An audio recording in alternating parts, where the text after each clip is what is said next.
একদিন দুপুরে অনিমেষ নামের এক গরিব মানুষ একা একা উঠানে বসে গভীর চিন্তায় মগ্ন ছিল। তা দেখে তার স্ত্রী সুমনা কাছে এসে জিজ্ঞেস করল, গো, কখন থেকে তো এখানেই বসে আছো? কি ভাবছো তো শুনি? ভাবছি তেমন কিছু না গো। ভাবছিলাম এবারে মাছ চাষ করব। মাছ চাষ করবে? কিন্তু আমাদের তো কোনো পুকুরই নাই, কোথায় মাছ চাষ করবে শুনি? আমাদের পুকুর নাই তো কি হয়েছে, রতনের যে পসাপ খালটা আছে ওখানেই করব ভাবছি। তুমি কি পাগল হলে নাকি? ওই পচা পুকুরে মাছ চাষ হয় নাকি তাই? না গো বৌনা, চেষ্টা করতে ক্ষতি কি?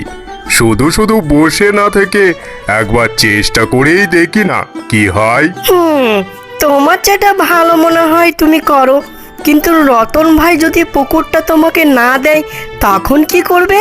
দেবে না কেন, বলেই তো দেখি একবার নাকি। এরপর অনিমেষ বাসা থেকে বের হয়ে রতনের দোকানের দিকে রওনা দিল।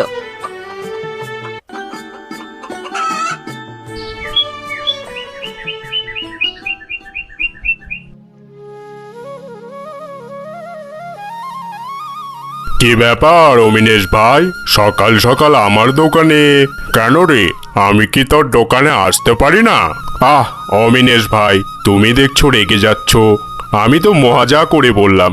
কি দরকার অমিনেশ ভাই, তোমার বাসার জন্যে কি বাজার লাগবে? না না, বাজার লাগবে না, কিভাবে যে বলি। আচ্ছা শোন, তোর একটা ওই পরিত্যক্ত পচা খাল আছে না, ওটা কি আমাকে দিতে পারবি? ওই পচা খাল নিয়ে কি করবে তুমি? আসলে আমি অনেক দিন ধরে ভাবছি মাছ চাষ করব, কিন্তু আমার তো কোনো পুকুর নাই, তাই ভাবছিলাম তোর পুকুরটা যদি দিতিস আমি মাছ চাষ করতাম।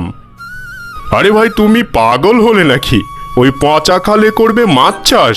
তুই দেবি কিনা সেটা বল, বাকিটা আমি দেখে নেব। ওই খালটা তো পচা খাল, অনেক দিন ধরে পড়ে আছে, আমি কিছু করি না, তুমি নিলে নিতে পারো। বেশ তবে রতন, আমি এখন আসি রে। কিছুক্ষণ পর অনিমেষ যে হাজির হলো সেই পচা খালটার পাশে। খালটার পানি পচে একদম কালো হয়ে আছে, চারিদিকে ময়লা আবর্জনা। ওরে বাবা, খালটার অবস্থা খুবই খারাপ, সারাদিন লাগবে শুধু খালটা পরিষ্কার করতেই।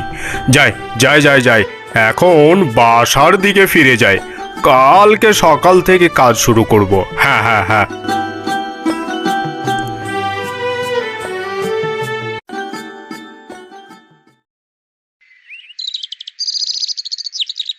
পরের দিন সকাল থেকেই অনিমেষ খাল পরিষ্কারের কাজ শুরু করে দেয়।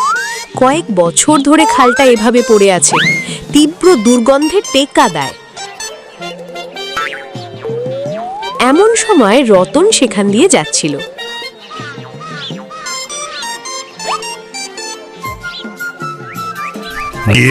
অমিনেশ, কি করছো হে এই পচা পানিতে নেমে তুমি? তুই দেখতে পাচ্ছিস না খালটা পরিষ্কার করছি রে, পরিষ্কার। সে তো দেখতেই পাচ্ছি হে, কিন্তু এই পুরানো পচা খালে কি আর মাছ চাষ হবে নাকি? সে সময়ই সব বলে দেবে রে। পারলে আমাকে একটু কাজে সাহায্য কর। আয়। না গো, আমাকে দোকান খুলতে হবে, যাই তুমিই করো। এদিকে বাড়িতে সুমনা তার মেয়ে তুলিকে জিজ্ঞেস করছে, তুলি, তোর বাবা কোথায় গেছে রে? সকাল থেকে তাকে দেখছি না। মা, বাবা কাজে গিয়েছে, বাসায় ফিরতে সন্ধ্যা হবে।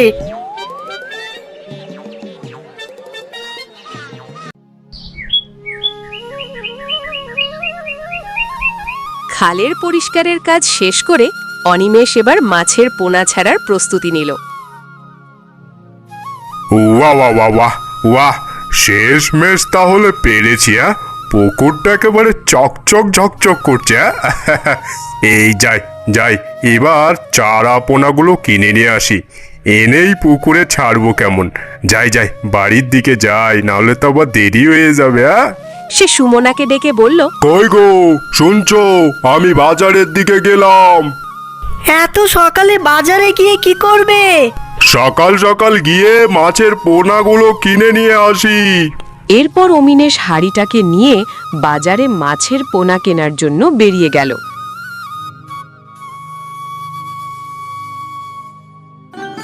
আর ওই মাছের পোনাগুলো সেই পুকুরে ছেড়ে দিল।